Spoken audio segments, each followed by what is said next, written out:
안녕하세요. 그림 그리는 종이입니다. 어, 진짜 오랜만의 영상인데요. 오늘은 무려 2월에 받았던 몇분 어시에 대한 Q&A 답변을 해보려고 해요.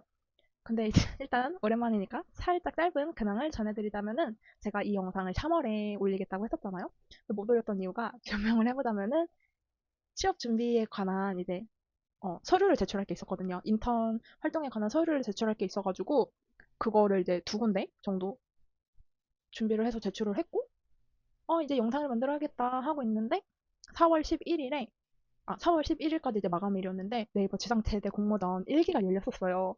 올해 진짜 빨리 해가 열린 거예요. 그래가지고 부랴부랴 막 그거를 이제 준비해서 제출을 하고 하다 보니까 어느새 이렇게 시간이 지나버렸습니다. 너무 늦었는데 한번 늦은 만큼 열심히 대답해 드려 보도록 할게요. 오늘은 이렇게 처음으로 이런 식으로 찍는 것 같은데 목소리만으로 영상을 찍어보려고 하고요. 그냥 라디오 같이 편하게 들어주셨으면 좋겠어요. 사실 제가 어시를 했었던 방법이 정답은 아니거든요. 이 분야가 정말 정답이 없는 분야라고 생각해서 그냥 저 사람은 어떻게 준비를 했구나, 어떻게 테스트를 받고, 어떻게 일을 했었구나, 그냥 그런 거를 참고만 해서 봐주시면 좋을 것 같습니다. 그러면 한번 지금부터 시작해 볼게요. 그 전에 앞서서 짜잔! 뭔가 그냥 얘기하면 심심할 것 같아서 케이크를 먹으면서 얘기해 보려고요. 이렇게 초점을 잘 못 잡는데 커피도 준비했습니다.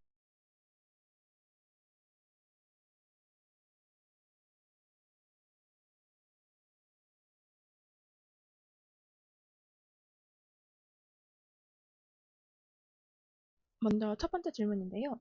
작업 속도를 올리는 법이 궁금해요. 보통 한 컷에 몇 번씩 쳐야 할까요? 라는 질문이에요. 이거는 저도 어시스트 일을 하면서 진짜 많이 했었던 고민인데요. 사실 솔직하게 말씀드리자면 특별한 방법이 없습니다. 이제 단축키 같은 걸 설정해 놓는다거나 최대한 이제 많은 기능을 공부해서 어떻게든 활용해 보거나 아니면은 타이머 같은 거를 맞춰놓고 막 시간 압박을 느끼면서 작업해 본다거나 하는 이제 방법으로 했었는데요. 사실 이거는 다른 분들도 한 번씩은 다 해본 방법일 거라고 생각해요.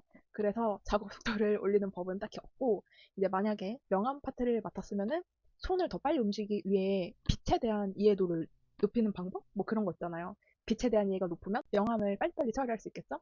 그래서, 네, 정말 특별한 방법은 없습니다. 하지만 이런 말만 하면 너무 싱겁죠. 그래서 그래도 어떻게든 시간을 줄이기 위해 만든 저만의 방법을 알려드리려고 하는데요. 일단 제 개인 원고 한 페이지를 가지고 왔어요. 이 원고를 보면서 말씀드릴 건데 저는 이제 작업을 할 때 한 컷 한 컷 완성하지 않거든요. 그 이유는 한 컷씩 완성하면 손이 너무 느리더라고요. 당시에 이제 막 왜 그럴까 이런 고민을 해봤는데 제가 한 컷의 작업 순서가 머리, 얼굴, 옷이거든요. 그럼 이제 한 컷의 마지막 작업은 옷이잖아요. 이걸 완성하고 다음 컷을 이제 작업해야 되는데 다음 컷의 첫 번째 작업은 머리카락이에요. 이렇게 옷을 작업하다가 머리카락을 작업하니까 뇌에 로딩이 너무 느린 거예요. 그래서 그냥 한 페이지에 머리카락 영역이면은 그걸 그냥 다 같이 작업해요. 이제 밑색이 다 부어져 있다고 이제 가정하고 이 페이지에는 5컷이 있는데요. 이렇게 이 5컷에 머리카락만 먼저 다 명암을 칠해요. 그 다음에 얼굴 명암 칠하고 그 다음에 옷 명암 칠하고 이렇게 하나의 부분만 쭉 이어서 하는 게 저한테는 맞았거든요. 그래가지고 밑색도 이런 식으로 칠했어요. 한 두세 페이지를 같이 켜놓고 머리카락 페인트만 먼저 다 부어놓고 그 다음에 얼굴, 옷 다 부어놓고 이렇게 그래서 이 방법으로 저는 실제로 시간이 굉장히 많이 줄었었거든요. 이제 선을 딸 때 선을 한 번에 막 몰아서 따게 되면 어느 순간 속도가 붙어서 굉장히 빨라지잖아요. 그런 원리라고 생각해요. 그래서 머리카락을 계속 생각하면서 칠하다 보니까 머리카락 칠하는 거에 대한 속도가 계속 막 붙는 거예요. 이제 그래서 명암을 칠할 때는 이런 방법으로 하고 있고요. 한 컷의 시간을 딱 정확하게 말씀드리기는 사실 조금 어려운 게 작화 난이도에 따라 이게 다르거든요. 제 그림체는 조금 단순해요. 캐주얼한 편이죠. 그래서 어 그리고 이게 현대물이라서 옷 같은 것도 좀 평범하잖아요. 그 품이 좀 많이 안 들어가요. 제 거를 기준으로 말씀드리자면은 이 방법으로 작업해서 한 페이지에 30분, 40분 정도 걸리는 것 같고 만약 조금 신경 쓴 컷이 있다고 하면은 50분? 1시간은 절대 안 넘거든요. 그냥 50분 정도? 근데 이제 막 루팡 같은 거는 머리카락도 막 웨이브지고 막 옷도 그 주름 치마 같은 게 막 엄청 풍성하고 소재도 막 그림자 다 넣어줘야 되고 그렇잖아요. 그리고 사실 저는 제 원고라서 제가 작업할 거기 때문에 한 컷에 많은 인원을 넣지 않았거든요. 저는 다 인원을 절대 그리지 않아요. 많이 그려도 3명 이상 절대 안 그리려고 하거든요. 그런데 한 컷에 막 5명 넘는 그런 웹툰들도 많잖아요. 그러면 똑같은 한 컷인데도 당연히 시간이 많이 들어요. 그리고 이제 저는 셀식 명암으로 작업을 했죠. 가장 간단해요. 근데 여기에서 뭐 경계선을 흐리게 한다던가 아니면은 이제 2차 명암, 2도 명암이라고 하는데 저 안에서 또 명암을 이제 쪼갤 수가 있거든요. 그렇게 명암을 작업해서 명암 퀄리티를 더 높인다던가 일러스트급으로 칠한다던가 하면은 당연히 엄청나게 이제 시간이 들어가겠죠. 그래서 저는 이 컷에 대한 시간의 기준점 있잖아요. 당연히 저도 그 기준점을 찾으려고 노력은 했었거든요. 그 기준점을 저는 최저시급으로 잡았어요. 갑자기 웬 돈 얘기냐? 라고 하실 수 있는데, 이거는 어쨌든 일이잖아요. 이 돈을 받아서 저희도 생활을 해야 하는 거잖아요. 그래서 만약 이제 똑같은 금액을 받아요. A 작가님이 있고 B 작가님이 있는데, A 작가님의 작품은 내가 생각한 이 적정 시간 안에서 끝낼 수 있어요. 근데 B 작가님은 너무 작화 난이도가 높아서 아무리 손을 빨리 움직여도 품이 너무 한 뭐 2배로 들어가지고 도저히 뭐 제 능력 부족일 수도 있고 업무 과중일 수도 있는데 끝낼 수가 없는 거예요. 이게 어떻게 보면 저한테는 사실 손해인 거잖아요. 그 시간 안에 끝내지 못하는 일을 하고 있어서 저의 시간에 대한 손해를 계속 받고 있는 거잖아요. 그래서 저는 일단 이 기준점을 최저 시급에 맞춰놓고 컷에 대한 이제 시간 평균을 내려고 했었는데요. 이제 시간 평균을 어떻게 냈냐면은 예를 들어서 제가 한 회차에 30만 원을 받는다고 가정을 해볼게요. 뭐 밑색이랑 명암을 같이 작업하든 뭐 뭘 작업하든 어쨌든 어떤 30만 원을 받는 작업을 하는데 한 회차에 한 뭐 65컷 이 정도로 온다고 했을 때 그러면은 그냥 30만 원 나누기 65를 해요. 그러면 이제 얼마의 금액이 딱 나올 거잖아요.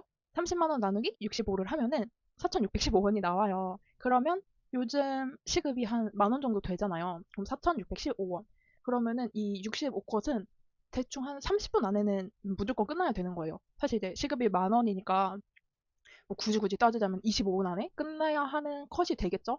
그 작업은?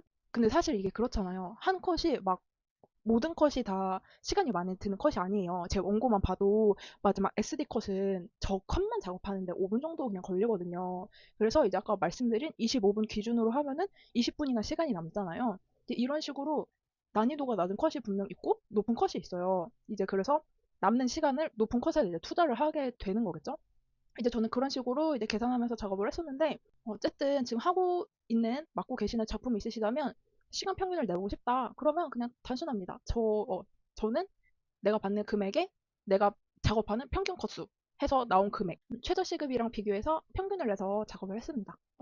이게 막 너무 계산적으로 생각하는 거 아니야? 라고 생각하실 수도 있는데 저는 이게 돈을 벌려고 하는 일이잖아요. 어쨌든 간에 아무리 좋아하는 일이어도 그래서 계산적으로 보는 게 당연히 맞다고 생각을 하고요.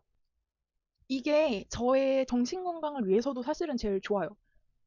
무슨 말이냐면, 뭐 물론 돈 욕심이 없는 분이 당연히 계실 수도 있지만, 저는 돈 욕심이 그러니까 없는 사람은 아니거든요. 당연히 내가 일한 거에 대한 보수를 정당하게 받고 싶은 게 너무나 당연하잖아요. 어떻게 보면은.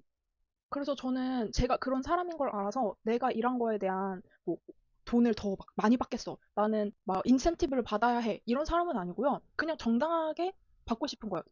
근데 정당하게 일을 하고. 저는 그런 제 성향을 알아서 최저 시급으로 이제 저의 기준점을 잡은 거고요. 이게 왜 그러냐면은 조금 긴 예시를 한번 들어볼게요. 제가 처음에 전업머시를 할 생각이 있었어요. 전업머시를 할 생각이 있어가지고 이제 처음에 에이전시 일이랑 이제 개인 작가님 일 이렇게 두 가지를 맡으면서 이 업계 일을 시작하게 됐는데요. 이제 에이전시 작품의 난이도가 이제 방금 제가 앞에 설명드렸던 그런 예시와 너무 맞는 작품이었어요. 정말 작화 난이도가 높은 작품이었어요. 일러스트급으로 이제 그려야 하는 작업이었는데 저만 그런 식으로 계약을 했는지 모르겠는데 이제 에이전시에서 저한테 컨택이 왔어요.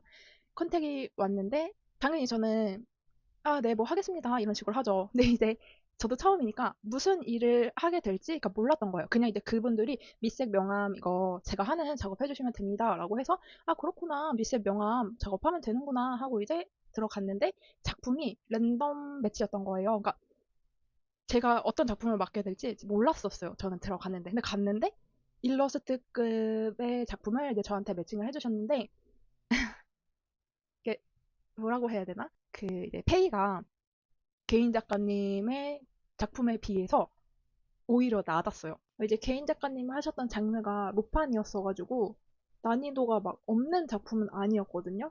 그런데도 그 개인 작가님들 로판보다 더 난이도가 높은 작품이었는데 제가 할 수는 있었는데 그렇게 작업을 하려면은 두 배 시간을 들여야 하는 그런데 또 페이는 더 낮은 그런 작품이었었어요.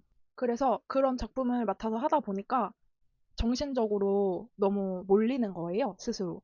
근데 불만이 생길 수밖에 없어요. 막 처음에는 막, 아, 좋다. 나도 막 전업 없이 길로 막 가는 거야. 막 이렇게 시작을 했었지만 하다 보면서 막 불평불만밖에 안 생기더라고요. 그거는 저의 정신 건강을 위해서도 사실 좋지 않잖아요.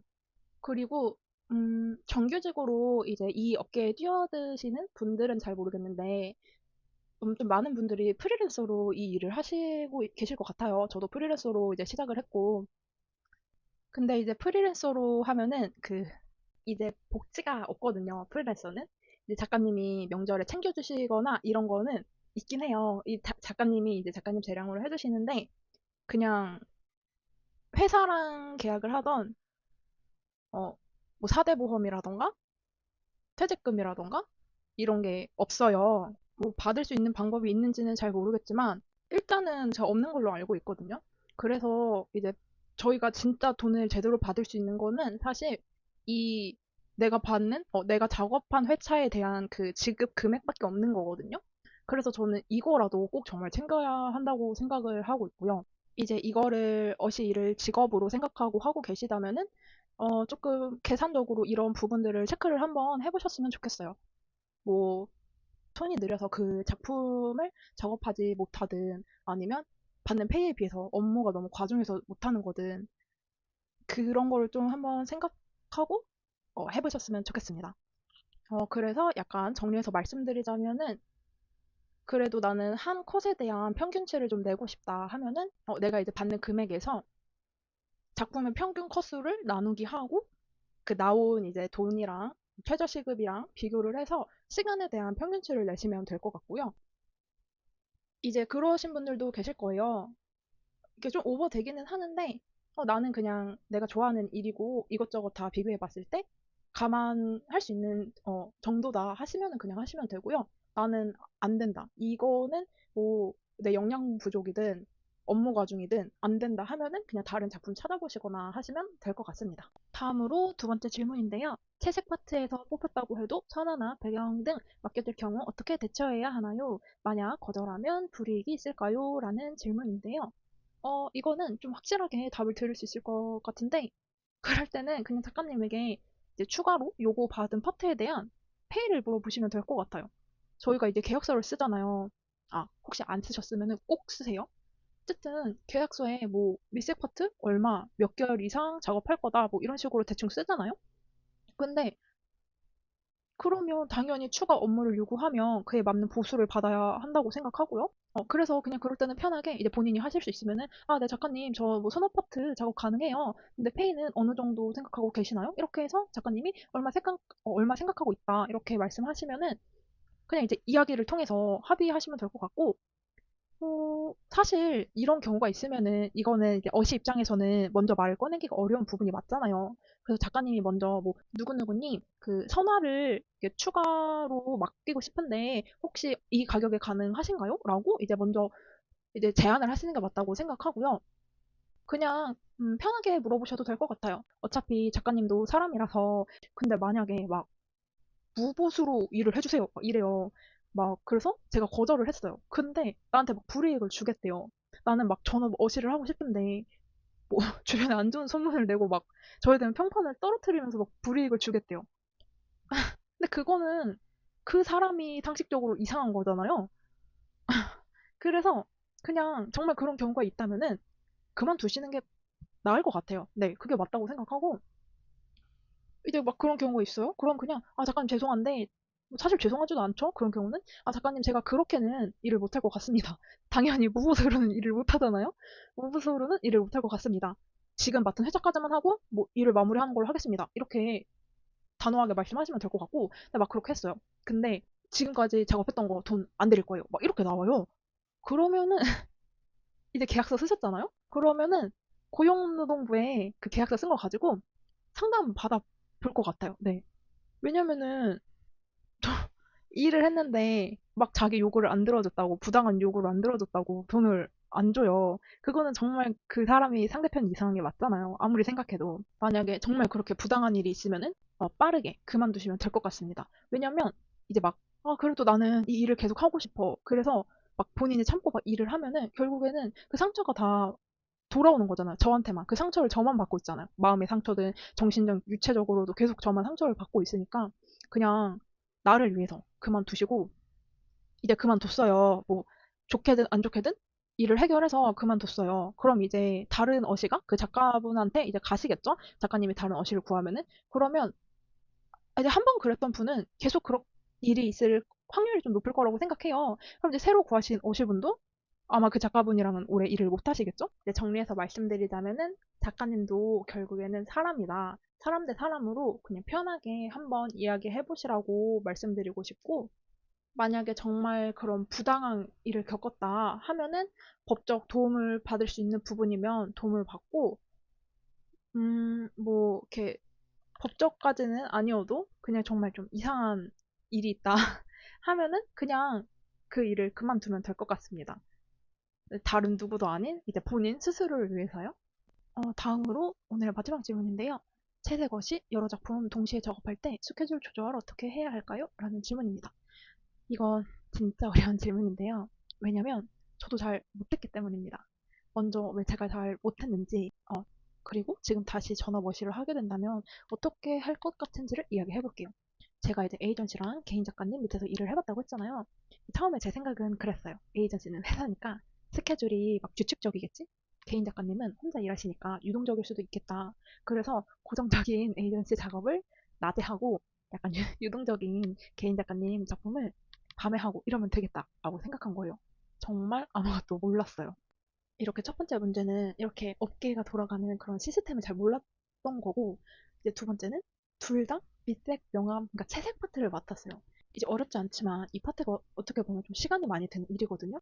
이게 그리고 제가 맡았던 작품들이 좀 난이도가 있었어가지고 좀 그랬는데 이 일을 그냥 똑같이 두 개를 맡아버린 거예요. 경력도 없는 이제 초짜가 처음에는 이제 막 열정으로 어떻게든 할 수 있어. 막 밤에 잠을 좀 덜 자면 되지. 막 이렇게 생각하면서 하게 됐는데 이제 뚜껑을 열어보니까 아니나 다를까 에이전시 작품이 그렇게 스케줄이 유동적일 수가 없는 거예요. 이게 사실 다른 것보다도 제가 에이전시를 그만둔 가장 큰 이유였어요. 작업에 시간이 좀 걸리는 건 내가 아직 익숙하지 않아서 그럴 수도 있겠다라고 생각했는데 이제 선업 파일이 넘어와야 되거든요. 저는 그 채색 파트였으니까. 파일이 새벽 막 1시? 4시? 이렇게 넘어오는 날이 정말 많았어요. 오히려 개인 작가님이 이제 낮에 아침에 정해진 시간에 파일을 보내주셨어요. 저는 아무리 이제 야근을 해도 회사라면은 10시에는 다 퇴근을 하겠지? 아무리 늦어도 10시 전에는 작업물이 넘어오겠지? 라는 바보 같은 생각을 해버린 거예요. 그러니까 일반적인 회사를 생각해 버린 거예요. 회사가 설마 새벽까지 선화를 따서 파일을 보내줄 거라는 생각을 못한 거예요. 아닌 것도 있을 수 있겠죠? 근데 제가 이제 일을 시작할 때 안 그래도 이런 일이 있을까봐 미리 사전에 다 양해를 구했어요. 이제 두 곳에다 저는 전업머시를 목표로 하고 있고, 그래서 타 작품도 맡아서 할 거다. 혹시 괜찮으실까요? 이렇게. 근데 두 곳 다 각자 이제 영향만 주지 않으면 상관없다고 하셔서 이제 일을 시작한 건데, 그래서 이제 요일까지 여쭤봤어요. 다 뭐, 언제 마감이시나 이렇게 다 해가지고 다 맞춰놓은 스케줄이었어요. 이제 스케줄대로라면 둘이 겹치는 날은 하루밖에 없었거든요. 그래서 딱 하루만 이제 고생하면 되겠다 이렇게 생각을 했었는데 이제 에이전시가 너무 유동적이니까 진짜 말도 안 되게 스케줄이 겹쳐버리는 거예요. 그래서 이제 동시 작업은 정말 이 시간 스케줄이 잘 맞아야 할 수 있거든요. 근데 이제 겹치니까 어떡해요. 근데 일단 제가 맡은 일이잖아요. 근데 책임감을 가지고 해야 되는 거잖아요. 그래서 그냥 영혼과 건강을 갈아 넣어서 해요. 일단 잠을 줄이고요. 밥도 그냥 대충 먹고, 막 그냥 일어나서 막 10분, 막 10분 만에 대충 막 먹고 그래요. 근데 그렇게 막 일주일 동안 하루에 3, 4시간 잤을 때가 있었어요. 그때는 솔직히 진짜 그 체력이 약해지는 게 느껴져서 아, 이렇게 죽는 건가 싶었어요. 그래서 아, 안 되겠다 싶어서 이제 에이전시와는 안녕을 구했고요. 이제 지금 와서 보면 문제는 금액만 보고 이제 난이도 있는 작품 두 개를 같은 파트를 맡았던 것. 그게 문제였고요. 만약에 지금 다시 똑같은 상황이 된다면 이제 하나만 맡고 이걸 중심으로 현대물 미색이라거나 식자 같은 좀 빠르게 할 수 있는 파트를 서브로 해서 두 개 정도 추가할 것 같아요. 그리고 이제 익숙해지면 할 수 있으면 조금 더 추가하는 정도? 아니면은 휴재 기간이거나 마감에 좀 여유가 있는 작품을 중점으로 이제 일을 구했을 것 같습니다. 그리고 이제 되도록 스케줄이 고정적인 작품들로 찾아봤을 것 같은데 사실 웹툰이 주간 연재라는 시스템 때문에 고정적인 스케줄은 힘들기는 하거든요. 그래서 이런 것도 중요하긴 하지만 다작을 하실 거라면 사실 작가님과의 소통 능력이 정말 중요한 것 같아요. 뭐랄까 이제 작업에 익숙해지면은 감이라는 게 있는데 오늘 선악 파일이 몇 시까지 올라와야 안정적인 작업이 가능한데 제가 생각한 시간에 안 올라왔어요. 그러면 아 오늘 조금 늦으시나? 이렇게 기다리지 말고 그냥 빨리 물어보시는 게 좋아요. 또 에이전시 이야기를 하게 되는데 이게 나쁘게 말하려는 건 아니거든요. 이해는 돼요. 진짜 막 정신없이 바쁘잖아요. 그런데 소통이 좀 원활하지 않았어요. 이전 작업이 안 올라와서 낮에 여쭤보면은 좀 몇 시간 지난 저녁에 확인하고 보내주시는 그런 시기였는데 처음 일을 시작할 때는 가만히 기다렸어요. 먼저 말 걸기가 좀 그렇잖아요. 근데 이제 나중에는 그냥 제가 돈을 빌려준 사람처럼 빠르게 연락드렸어요. 이게 지연된 시간에도 안 오면은 그냥 지금 이제 아까 말씀해주신 땡땡시인데 혹시 언제쯤 올라올까요? 이런 식으로 말씀드렸어요. 왜냐면 이거 계속 이렇게 밀리면 저 또 잠을 못 자거든요.